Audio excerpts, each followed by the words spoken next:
Şeffaf Mutfak'tan herkese yeniden merhabalar. Kış geldiyse ıspanaklı pideler yerlerini alsınlar. Şöyle sofralarımızda nefis bir ıspanaklı pide yapacağız. Ispanaklı pideyi yaptığınız zaman içi ıslanıyorsa ya da işte istediğiniz kıvamda olmuyorsa, fazla kabarıyorsa, mesela hamuru poğaça gibi oluyorsa size belli başlı güzel püf noktaları vermeye çalışacağım.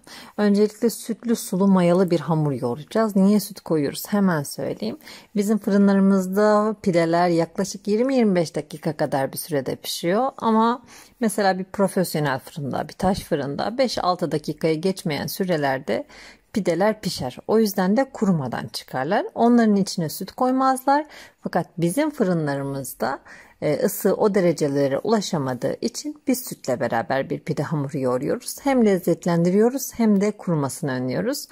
Böyle bir 30 dakika kadar 35 dakika kadar mayalandırdıktan sonra içine biraz zeytinyağı ilave ettim. Bu da dış katmanının hem güzel kızarmasını hem de böyle kıtır kıtır olmasını sağlayacak. 30 dakika daha beklettikten sonra tezgahıma alacağım. Yaklaşık bugün 9 tane pide çıkardım. Bu hamurdan sizler dilerseniz yarı ölçüsünü de yapabilirsiniz. Açıkçası ben buzluktaki ıspanaklı pideleri çok da iyi bulmuyorum. Çünkü ıspanak piştikten sonra, yani bu şekilde pide haline geldikten sonra bana göre buzlukta kokuyor. Ama isterseniz sizler dilerseniz fazla yapıp buzluğa da atabilirsiniz.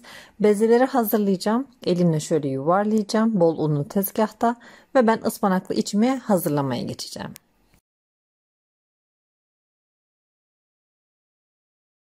İsterseniz börek yapın, isterseniz pide yapın. Ispanakları yıkayıp çok iyi kurutun. Mutlaka iyi kurumalı, içinden su akmamalı. Ve içine doğradığınız soğanı yağda soteleyip içine koyarsanız ıspanakları karıştırırken öldürecek. Pişirirseniz, işte tavada biraz öldürürseniz ıspanak sulanır. Yeşil yeşil koymak lazım. Hem böreğe hem de pideye. O yüzden baharatı ve sıcak soğanı ile birlikte ve biraz tuz, yağ ile birlikte elimle yoğuracağım. Kahvaltıdan kalan peynirleri içine ilave ederseniz ıspanak böyle süt ürünlerini sever, kaymak sever, peynir sever, yoğurt kaymağı sever, yağlı süt ürünlerini sever. Tadını yumuşatır bunlar. Ispanağın gerenliğini alır ve mutlaka şeker ilave edin iç harcının içine. Ispanaklı harcım hazır. Artık pidelerimi hazırlamaya geçebilirim. Pazılarım da, biz bunlara pazı deriz, yani aslında beze. Birazcık gördüğünüz gibi mayalanmışlar. Merdane yardımıyla şöyle açtırıyorum kolayca unlu bir tezgahta. Şimdi içine bu yeşil yeşil ıspanaktan ilave edeceğim. Ispanağı içine doldururken diyeceksiniz ki Tuğba, acaba fazla mı koyuyorsun ıspanaklı iç harcına de. Yok, fazla değil, çünkü onlar fırında çökecekler bildiğiniz üzere. Gördüğünüz gibi lezzetlendirilmiş ve hala canlı olan ıspanak yapraklarımı içine aldım ve her tarafını güzelce kapatacağım. Şöyle birazcık aralık bırakabilirsiniz. Niye? Ispanağın oradan buharı çıksın diye.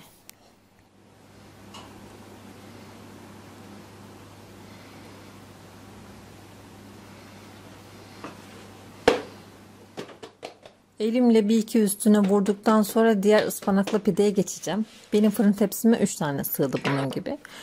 Tepside yapıp da bekletmeyin. Çünkü hamur mayalanmaya devam eder. İçinde ıspanak hamuru ıslatır. Dışı pişse bile içi biraz ıslak ıslak pideler elde edersiniz. O yüzden mutlaka fırına verdikten sonra, hatta ben pişen bir fırın tepsisini tezgahıma boşaltıp aynı tepsiye hazırladığım pideleri koydum. O şekilde pişirdim. Yani ne demek bu? Hazırda ıspanaklı pideniz olmasın. Hemen hazırladığınız pideyi fırına vermeniz lazım. Üzerine yumurta sarısı sürmüyorum. Yumurta sarısı sertleştirir üstünü. O yüzden yoğurt ve yağ süreriz biz. O şekilde hazırlayacağım üstünü. Şöyle fırın tepsimi göstereyim size. Altını sadece unladım bu arada. Altını yağlamadım. Biz o şekilde yaparız. Hiçbir şekilde de yapışmaz. Merak etmeyin. 3 tane pidem hazır. Birbirine değmeyecek gibi koydum. Üzerine yoğurtlu yağ süreceğim. Ve 220 derecede. Sizin fırın ayarınız eğer varsa fanlı ve alt rezistans, yani pizza pide ayarı budur. Tekrar söylüyorum, böyle pervane gibi bir işaret olacak, bir de altında çizgisi olacak fırındaki ayarı. Bende öyle bir ayar var. Eğer yoksa da alt üst ayarda olur. 220 derecede yaklaşık 20-25 dakika içinde nar gibi pidelerim pişiyor.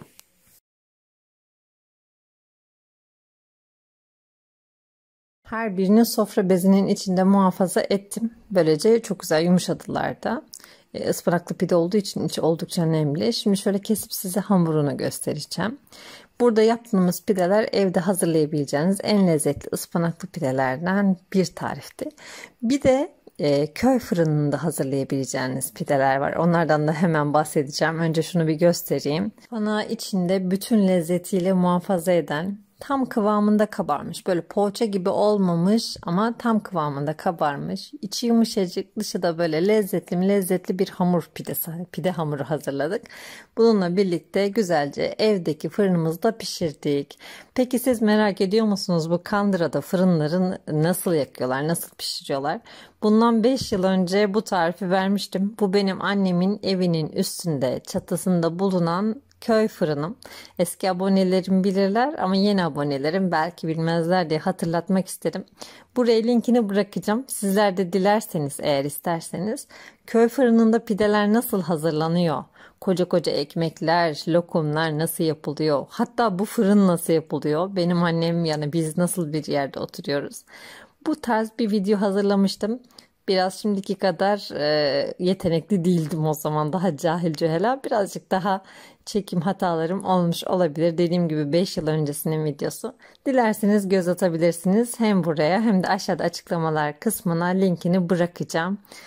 İnşallah sizler de bu lezzetli pideleri denersiniz ve beğenirsiniz. Beğenilerinizi bizlerle paylaşırsınız. Bu ve bunun gibi birçok tarif için kanalımı ziyaret edebilirsiniz.